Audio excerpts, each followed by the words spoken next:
غوث پاک رضی اللہ تعالیٰ عنہ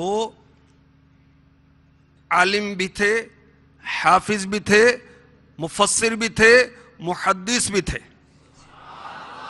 مدرس بھی تھے، بہت بڑے مفتی تھے غوث پاک رضی اللہ تعالیٰ. ایک مرتبہ شیخ ابو معالی بغدادی بارگاہ غوثیت میں حاضر ہوئے. عرض کی حضور میرے بیٹے کو 15 مہینوں سے بخار ہے، علاج کرتے کرتے تنگ آ گیا ہوں. فرمایا اس کے کان میں کہو شیخ عبد القادر نے فرمایا اے بخار تو یہاں سے چلا جا. چنانچہ انہوں نے ایسا ہی کیا، اپنے بیٹے کے کان میں یہ کہا کہ شیخ عبد القادر جیلانی نے کہا بخار چلا جا. پھر اس بچے کو کبھی بخار نہ ہوا.